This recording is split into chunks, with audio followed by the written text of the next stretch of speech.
She had been daydreaming. The water had evaporated, and the cauliflower was sticking to the bottom of the pan, and the potatoes were burning, because she'd forgotten all of it. It was salvageable, but she didn't want it.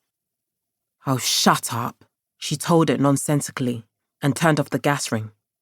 Everything annoyed her. She tried to focus on the television.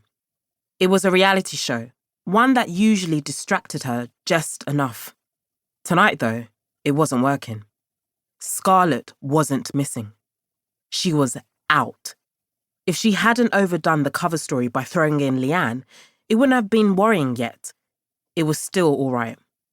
She messaged her, "Please just send a text." Nothing happened.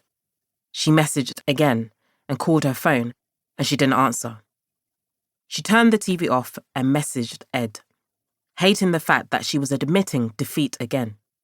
He replied at 10:45. "Fuck's sake, honey, again?" "Yeah, I'll find her."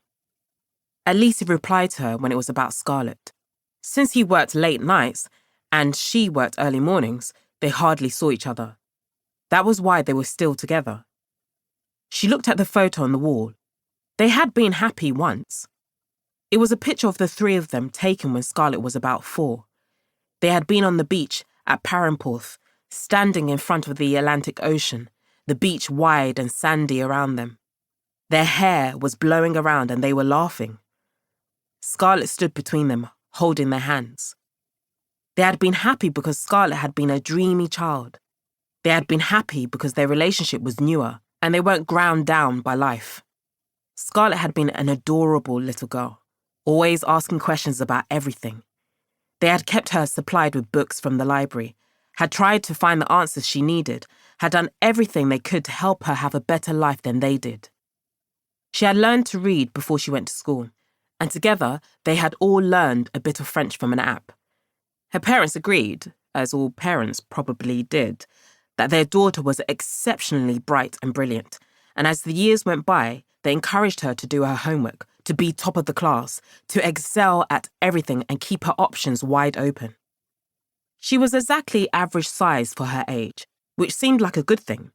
She could never be teased for being too big or too small.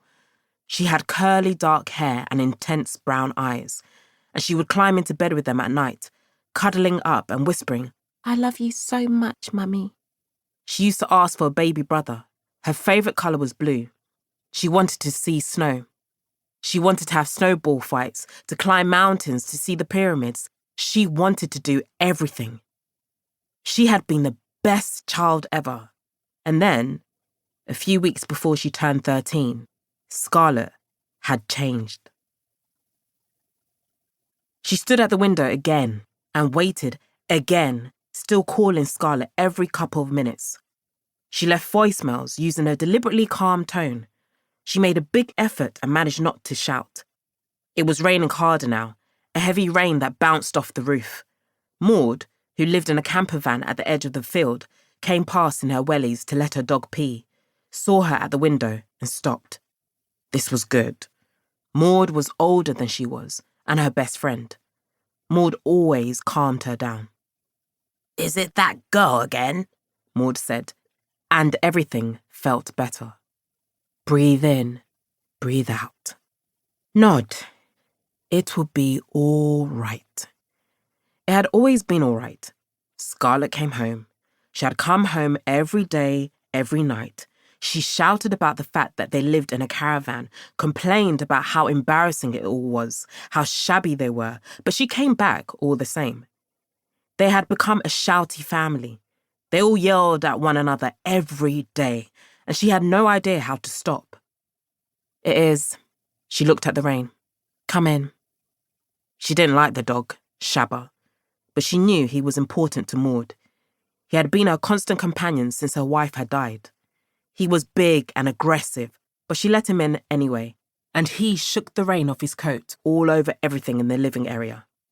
She pretended not to care, though she knew the van would smell of wet dog for days now. She didn't think Maud noticed that smell anymore. "She said she was with a friend," she said. "Leanne. But I called the mother to check and she's not." She was lying again. She felt the rage growing and made an effort to push it down. Sometimes she felt like a volcano, the fury bubbling up inside until it erupted all over everything. She fell out with Leanne ages ago. Basically, Leanne hates Scarlett. Leanne's in bed asleep because it's a school night. Leanne's mother thinks I'm the worst parent ever, correctly, and Ed's looking for her on his way back from work. Maud grimaced and took off the woolen hat she was wearing. She had cut her hair very short a while ago, and it suited her face. She was about 70 and intensely active. She opened her arms for a hug. She smelled of wood fire and wet dog, but that didn't matter. They held each other tightly.